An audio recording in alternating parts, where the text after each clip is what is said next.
Assalamualaikum warahmatullahi wabarakatuh. Saya Muhammad Fatkul Lamanuri dari SMP Negeri 1 Tempel, calon guru penggerak angkatan 10. Kali ini saya akan menyampaikan tugas CGP mengenai koneksi antar materi modul 1.4 budaya positif.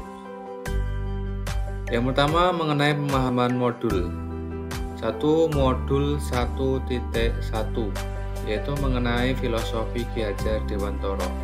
Tujuan pendidikan yaitu menuntun segala kodrat yang ada pada anak-anak agar mereka dapat mencapai keselamatan dan kebahagiaan yang setinggi-tingginya, baik sebagai manusia maupun sebagai anggota masyarakat. Kemudian yang kedua, nilai dan peran guru penggerak. Nilai guru penggerak berpihak pada murid, mandiri, reflektif, kolaboratif, dan inovatif. Kemudian peran guru penggerak menjadi pemimpin pembelajaran, menjadi coach bagi guru lainnya, mendorong kolaborasi, mewujudkan kepemimpinan murid, dan menggerakkan komunitas praktisi. Kemudian modul 1.3, visi guru penggerak. Dalam visi guru penggerak diharapkan dapat menuntun murid untuk mencapai kodrat alam dan zamannya yang mencerminkan profil belajar Pancasila, di mana guru dapat mencapai visi tersebut dengan pendekatan IA, yaitu inquiry apresiatif. Inquiry apresiatif merupakan salah satu pendekatan kolaboratif dalam melakukan sebuah perubahan yang berlandaskan dengan kekuatan, dengan prinsip psikologi positif dan pendidikan positif dengan tahapan bagja. Buat pertanyaan, ambil pertanyaan, gali impian, jabarkan rencana, dan atur eksekusi. Kemudian yang berikutnya modul 1.4, budaya positif. Budaya positif adalah implementasi dari nilai-nilai kebajikan universal yang telah menjadi sebuah pembiasaan-pembiasaan positif agar terciptanya rasa aman dan nyaman. Budaya positif di lingkungan sekolah bertujuan untuk menjadikan murid lebih bertanggung jawab dan mandiri. Kesimpulan keterkaitan antar modul. Modul 1.1, 1.2, 1.3, dan 1.4. Guru penggerak hendaknya mampu mewujudkan pembelajaran yang berpusat kepada murid sesuai dengan kodrat alam dan kodrat zamannya. Seorang guru penggerak juga harus mampu menerapkan nilai-nilai dan peran sebagai guru penggerak, sehingga dapat merumuskan visi guru penggerak.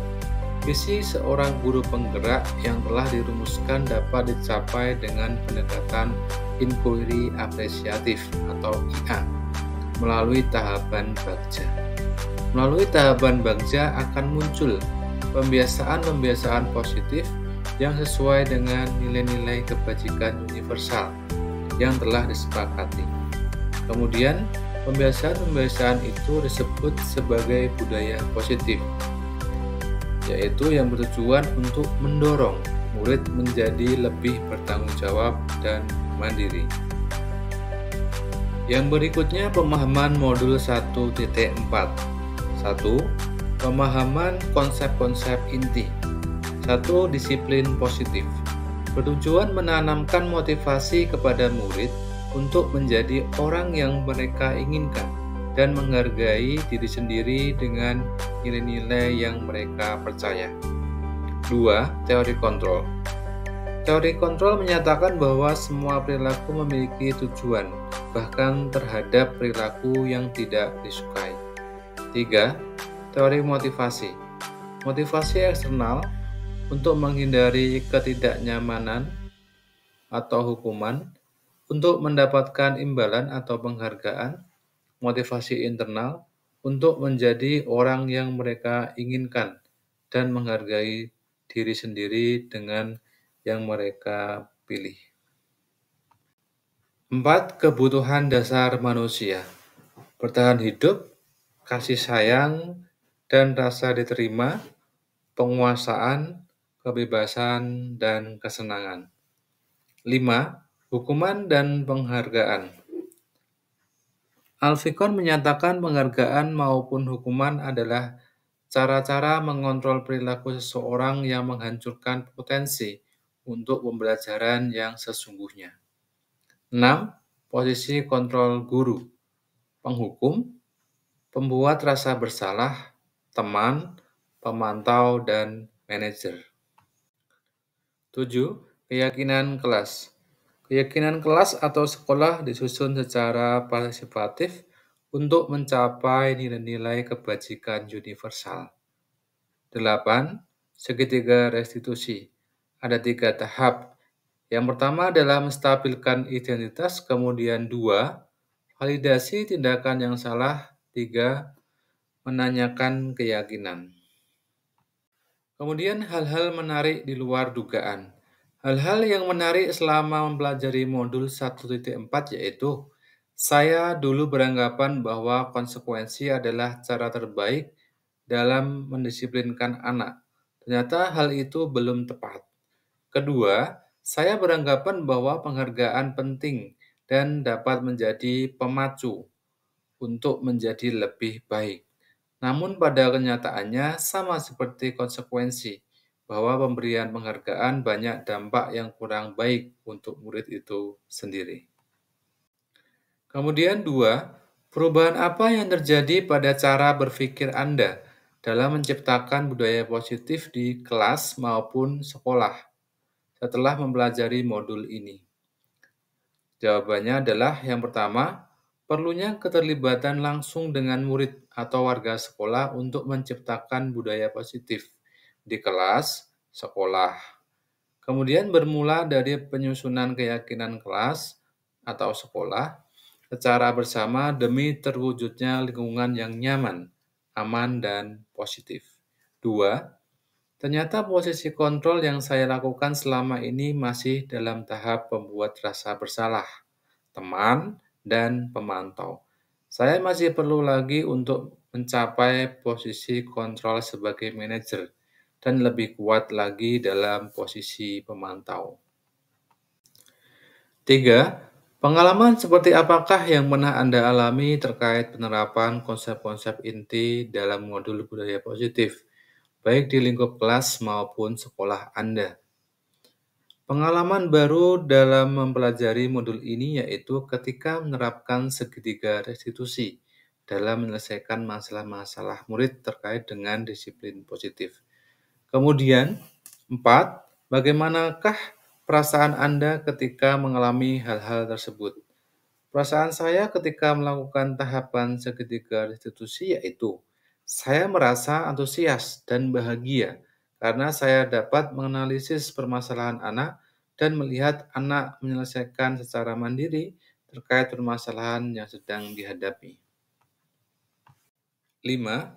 Menurut Anda, terkait pengalaman dalam penerapan konsep-konsep tersebut, hal apa sajakah yang sudah baik? Adakah yang perlu diperbaiki? Pengalaman yang sudah baik di lingkungan kelas, sekolah saya diantaranya 1. Adanya sebuah keyakinan kelas meskipun belum secara tertulis.